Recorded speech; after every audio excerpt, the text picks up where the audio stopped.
Footpath కూల్చివేతలపై MLA Danam Nagender సంచలన వ్యాఖ్యలు చేశారు. కూల్చివేతలు మొదలు పెట్టాలంటే పాత బస్తీ నుంచి మొదలు పెట్టాలన్నారు. కూల్చివేతలపై అధికారులు ఏకపక్షంగా వ్యవహరిస్తున్నారని ఆయన అన్నారు.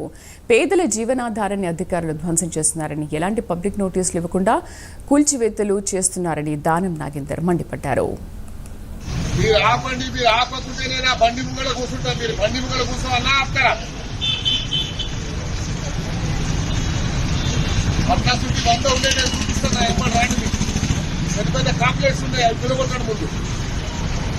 నేను చూస్తా ఉన్నాను కూల్చివేతలు ఎక్కడైతే రోజువారీగా వ్యాపారం చేసుకునే వాళ్ళు, వాళ్ళ జీవన ఆధారం అదే. వాడు ఆ రోజు వ్యాపారం చేసుకుంటే వాడికి పొట్ట నిండుతుంది. అలాంటి వాళ్ళని ఇబ్బంది పెడితే, అలాంటి వాళ్ళ శాపనార్థాలు మనకు మంచిది కాదు. ఎప్పుడు కూడా ప్రభుత్వం ఎప్పుడైనా మేము అలాగే చేసేవాళ్ళం. కానీ అధికారులు మాత్రము ఎక్కడైతే నిజంగా కంజెస్టెడ్ రోడ్స్ ఉంటాయో అక్కడ చేయమని ప్రభుత్వ పరంగా గానీ పైనుంచి ఆదేశాలు వస్తే అలా చేయాలి. సిటీ మొత్తంలో అయితే మీరు ముందు ఓల్డ్ సిటీ నుంచి మొదలు పెట్టండి. ఓల్డ్ సిటీలో ఎక్కడెక్కడ ఉన్నాయి అలా మీరు చేయండి. మీకు ఏమి ఇబ్బందులు కలగకుంటే మా దగ్గర కూడా ఇబ్బంది లేకుండా నేనే చెప్తా వాళ్ళకి. కాబట్టి ఇది చేయొద్దని నేను చెప్తున్నాను. ఎందుకంటే దీని వల్ల ప్రభుత్వానికి చెడ్డ పేరు వస్తుంది. రోజు ఎక్కడో ఈ రోజు ఇక్కడ గులగొడతారంట, రేపు అక్కడ గులగొడతారంట. ఏదంటే వాళ్ళు ఏం చేస్తారు, ఇన్ఫర్మేషన్ రాగానే నా ఇంటికాడికి వచ్చి కూర్చుండిపోతుంది. వాడి జీవన ఆధారం మీద ఆధారపడేటువంటి సమస్య కాబట్టి పేద ప్రజల్ని కాపాడతామని మనం పదే పదే చెప్తున్నాం. కాబట్టి మన బాధ్యతగా ఎవరో ఒకరు ప్రభుత్వ పరంగా ఒక బాధ్యత తీసుకోవాలి. కాబట్టి ఇది నా బాధ్యతగా నేను తీసుకుంటాను. అదే చెప్పాను కదా, ఇప్పుడు అధికారులు కొంతమంది ఏంటంటే సుమోటో కింద వాళ్ళు మేమే సుప్రీం అన్న ఫీలింగ్ లో పోతున్నారు. మన రాజ్యాంగంలో కొన్ని ఇష్యూస్ ఉన్నాయి. మనం ఎప్పుడే గానీ అధికారం వచ్చిన తర్వాత ఆ స్వేచ్ఛని బ్యూరోక్రాట్స్ కి పూర్తి స్వేచ్ఛ ఇస్తే ఎప్పుడు ఆ ప్రభుత్వం నిలబడాయి. ప్రభుత్వ కంట్రోల్లో ఉండాలి. ప్రభుత్వం ఆలోచన విధానాన్ని వాళ్ళు పరిగణలో తీసుకొని పనిచేయాలి. ఎప్పుడే గానీ బ్యూరోక్రసీ కంట్రోల్లో మనం పనిచేస్తే ఆ ప్రభుత్వాలకు చెడ్డ పేరు వస్తుంది. కాబట్టి బ్యూరోక్రాట్స్ కి ఏం సంబంధం, ఇవాళ ఈడ ఉంటాడు, రేపు ఇంకో దగ్గర ఉంటాడు. వాళ్ళకేం బాధ్యత ఉండదు. బాధ్యత అనేది మనకు ప్రజాప్రతినిధులకు ఉంటది అనేది నా ఆవేదనని చెప్పాను. ప్రజల ఆవేదనని నేను చెప్పాను.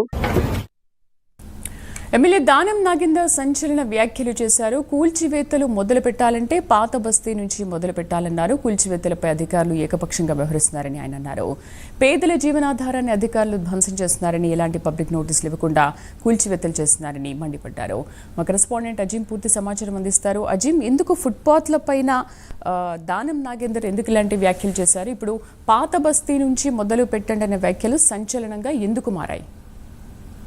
హైదరాబాద్ ఎమ్మెల్యే మాజీ మంత్రి దానం నాగేందర్ అధికారులపై ఫైర్ అయ్యారని చెప్పుకోవచ్చు. ఫుట్పాత్లు నిన్న మన చింతల్ బస్తీలో అధికారులు తనకు ఎలాంటి ఇన్ఫర్మేషన్ ఇవ్వకుండా ఉన్నటువంటి ఫుట్పాత్లపై ఉన్నటువంటి అన్నింటినీ కూడా కూల్చివేతలు చేశారు. సో దీనిపై నిన్ననే దానం నాగేందర్ అధికారులకు సీరియస్ వార్నింగ్ ఇచ్చారు. సీఎం రేవంత్ రెడ్డి వచ్చే వరకు కూడా తను ఆగాలని చెప్పి, కూల్చివేతలు ఆపాలని చెప్పి కూడా నిన్నే వార్నింగ్ ఇచ్చారు. అయితే ఈ రోజు కూడా ఏదైతే కళ్యాణ లక్ష్మి కావచ్చు, అలాగే షాదీ ముబారక్ చెక్కులు, సీఎం రిలీఫ్ అండ్ చెక్కులు పంపిణీ కార్యక్రమంలో దానం నాగేందర్ మరొకసారి అధికారులపై తనదైన స్టైల్లో ఏదైతే ఫైర్ అయ్యారని చెప్పవచ్చు. ఫుట్పాత్ కూల్చివేతలు మొదలు పెట్టాలనుకుంటే ఒకవేళ ఓల్డ్ సిటీ నుంచే మొదలు పెట్టాలని చెప్పి కూడా తను చెప్పారు. ఎందుకంటే ఇక్కడ అధికారులు ఏకపక్షంగా వ్యవహరిస్తున్నారు. ప్రజల జీవనాధారం ఏదైతే ఉందో వాటిని ధ్వంసం చేస్తున్నారు. అది కూడా ఎలాంటి ఇన్ఫర్మేషన్ లేకుండా, ఎలాంటి పబ్లిక్ నోటీస్ ఇవ్వకుండానే కూల్చివేతలు చేస్తున్నారని చెప్పి తను ఫైర్ అయ్యారు. అధికారులు చేసే పనుల వల్ల ప్రభుత్వానికి చెడ్డ పేరు వస్తుందని చెప్పి తన అభిప్రాయం కూడా పడ్డారు. అయితే అధికారులు చేసే పనుల వల్ల తాము ప్రజల్లో కూడా తిరగలేకపోతున్నాం అని చెప్పి, ఎందుకంటే ప్రజలు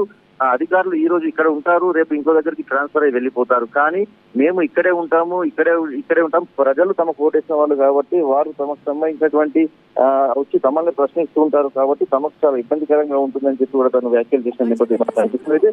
పేదల ఇళ్లను అధికారులు తొలగించినప్పుడైనా, అలాగే ఇప్పుడు కూల్చివేతల సమయంలో అయినా సరే నేను చెప్తున్నానంటే కేవలం ప్రభుత్వానికి చెడ్డ పేరు వస్తుందని చెప్పి, అలాగే తాను రాజకీయం ఇచ్చింది హైదరాబాదే కాబట్టి తాను హైదరాబాద్ నియోజకవర్గానికి పరిమితం కాదని కూడా చెప్పుకొచ్చారు. హైదరాబాద్ లో ఎవరు ఎక్కడి నుంచి కూడా దానమన్నా అంటే నేను తనకు ముందుకు వస్తానని చెప్పి కూడా దానం చెప్పినటువంటి పరిస్థితి మనకు కనిపిస్తుంది. అయితే ఇటీవలే మాదాపూర్ లో ఫుట్పాత్ పై కుమారి ఆంటీని వేధిస్తున్నప్పుడు కూడా ముఖ్యమంత్రి రేవంత్ రెడ్డి గారు స్పందించి ఆమెకు జోలికి పోదని చెప్పి అధికారులకు ఏ విధంగా ఆదేశాలు ఇచ్చారో, ఇప్పుడు కూడా ఫుట్పాత్ అక్రమాలు కూల్చివేతలో కూడా ముఖ్యమంత్రి అదే విధంగా ఆదేశాలు ఇవ్వాలని చెప్పి కూడా దానం నాగేందర్ ఏదైతే కోరడం కూడా జరిగింది. మరి దీనిపై అధికారులు కావచ్చు, లేకపోతే సీఎం రేవంత్ రెడ్డి కూడా ఇప్పుడైతే విదేశీ పర్యటన రేపు తిరిగి హైదరాబాద్ కూడా రావడం, మరి దీనిపై ఎలాంటి రియాక్షన్ తీసుకుంటారని చూడాల్సి ఉంటుంది. దానం ఎప్పుడైనా సరే పేదవారి జోలికి వెళ్తే మాత్రం తాను ఊరుకోనని చెప్పి మరోసారి తనదైన శైలిలో అధికారులపై ఇటు ప్రభుత్వానికి చిన్నగా హెచ్చరిక చేశారంటే మనం చెప్పుకోవచ్చు.